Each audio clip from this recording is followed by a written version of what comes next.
السلام علیکم ورحمۃ اللہ وبرکاتہ۔ ابھی حال ہی میں ترکی میں بہت بڑا زلزلہ آیا، ایسا ہولناک، ایسا خطرناک زلزلہ، ہزاروں عمارتیں زمیں بوس ہو گئی، ہزاروں جانیں ضائع ہو گئی، ہزاروں شہادتیں ہوئی، چھوٹے چھوٹے بچے، بچیاں، بڑے، بوڑھے سب مارے گئے۔ اور غور کرنے کی بات یہ ہے کہ یہ زلزلے کیوں آتے ہیں، زلزلے آنے کے اسباب کیا ہیں، زلزلے کیوں آتے ہیں، آخر زلزلے آنے کی وجہ کیا ہے۔ سائنسدانوں کا کہنا ہے کہ زمین کی جو پلیٹ ہے وہ ہل جاتی ہے، جس کی وجہ سے زمین اپنی جگہ سے کھسک جاتی ہے، ہل جاتی ہے اور عمارتیں گر جاتی ہیں، لوگ مر جاتے ہیں، شہید ہو جاتے ہیں۔ لیکن اسلام نے اس کی طرف کیا رہنمائی کی ہے، اسلام نے زلزلے کے کیا اسباب بیان کیے ہیں۔ جب ہم احادیث مبارکہ کا بغور مطالعہ کرتے ہیں تو پتہ چلتا ہے اللہ کے نبی علیہ الصلوۃ والسلام نے 3 اسباب ذکر فرمائے ہیں۔ 3 اسباب اللہ کے نبی علیہ الصلوۃ والسلام نے زلزلے کے ذکر فرمائے ہیں۔ پہلا سبب اللہ کے نبی نے فرمایا، جب زمین پر زنا ہوتا ہے، زناکاری بے غیرتی کے ساتھ، بے شرمی اور بے حیائی کے ساتھ جب زمین پر زنا ہوتا ہے، زناکاری عام ہو جاتی ہے، بدکاری عام ہو جاتی ہے۔ پہلا سبب زلزلے کا جب زنا ہوتا ہے۔ دوسرا سبب جب شراب پی جاتی ہے، جب شراب پی جاتی ہے، کھلے عام پی جاتی ہے اور نوجوان بغیر کسی خوف و خطر کے شراب پیتے ہیں، شراب نوشی کرتے ہیں، بڑے پیمانے پر شراب پی جاتی ہے۔ تیسرا سبب جب موسیقی عام ہو جاتی ہے، جب بے حیائی، بے پردگی عام ہو جاتی ہے۔ یہ 3 سبب ہیں، جب زنا ہوتا ہے، جب شراب پی جاتی ہے، جب موسیقی اور بے حیائی عام ہو جاتی ہے اور لوگ اس کے دل دادا ہو جاتے ہیں اور اس کو لوگ اپنی زندگی کا شیوا اس کو بنا لیتے ہیں، بے حیائی کو، بے پردگی کو، موسیقی، گانا بجانا، یہ 3 چیزیں عام ہو جاتی ہیں تو اللہ تعالیٰ کو غیرت آتی ہے اور اللہ تعالیٰ فرماتے ہیں فرشتوں سے، جاؤ زمین کو ہلا دو، اور فرشتے آتے ہیں اور زمین کو ہلا دیتے ہیں۔ فرشتے آتے ہیں، زمین کو ہلا دیتے ہیں، اور جب وہ زمین ہلتی ہے تو پھر اس میں نافرمان بھی جاتے ہیں اور اس میں فرما بردار بھی جاتے ہیں۔ قیامت میں پھر فیصلہ اپنے اپنے اعمال کے اعتبار سے ہوگا، لیکن جب عذاب آتا ہے، عذاب الہی، تو عمومی آتا ہے، سب پر آتا ہے، کوئی نہیں بچتا۔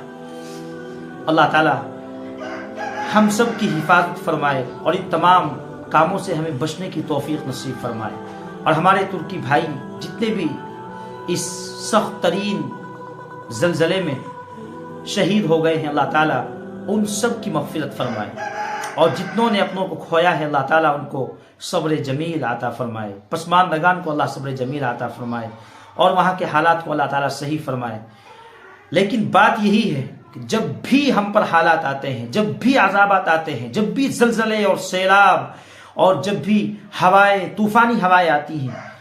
جب بھی تیز بارشیں ہوتی ہیں، تو اس میں کہیں نہ کہیں ہمارے گناہوں کا اثر ہوتا ہے، ہماری معصیت کا اس میں کہیں نہ کہیں ہمیں دیکھنے کو ملتا ہے کہ ہم لوگوں نے گناہ کیے ہیں، ہم لوگوں نے معصیتیں کی ہیں، ہم لوگوں نے زمین کو بھر دیا ہے گناہوں سے۔ اور جب یہ ہوتا ہے تو پھر اللہ تعالیٰ،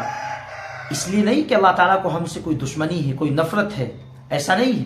بلکہ اس لیے کہ ہمارے بندے ہماری طرف متوجہ ہوں، اس لیے اللہ تعالیٰ زمین کو ہلا دیتے ہیں، اللہ تعالیٰ ہواؤں کو تیز کر دیتے ہیں، اللہ تعالیٰ پہاڑوں کو ہلا دیتے ہیں، زمین کو ہلا دیتے ہیں، سمندروں کو اللہ تعالیٰ چھوڑ دیتے ہیں پانی بہانے کے لیے، تو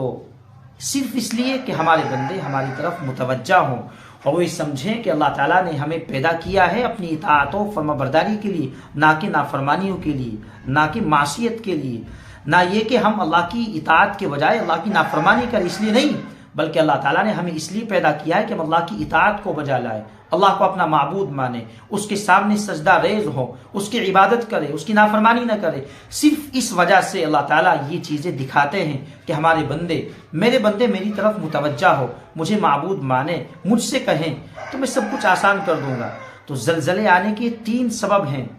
ان 3 اسباب میں سے کون سا ایسا سبب ہے جو ہمارے معاشرے میں اس وقت نہیں ہے؟ سارے سبب ہمارے معاشرے میں ہیں. موسیقی ہمارے یہاں ہے، گانا بجانا ہمارے نوجوانوں کا شیوا بن گیا ہے، بے حیائی اور بے پردگی عام ہو گئی ہے، زناکاری عام ہے، شراب نوشی عام ہے.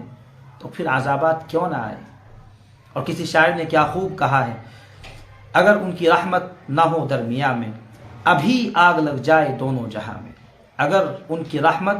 نہ ہو درمیاں میں، ابھی آگ لگ جائے دونوں جہاں میں. یہ تو اللہ کے نبی کی دعاؤں کا نتیجہ ہے کہ ہم لوگ محفوظ ہیں، ہم لوگ کھا رہے ہیں، ہم لوگ سو رہے ہیں اور زندگی اچھی گزار رہے ہیں. یہ اللہ کے نبی کی دعائیں ہیں. اگر اللہ کے نبی کی دعا نہ ہوتی تو یہ زمین اب تک کھسک گئی ہوتی،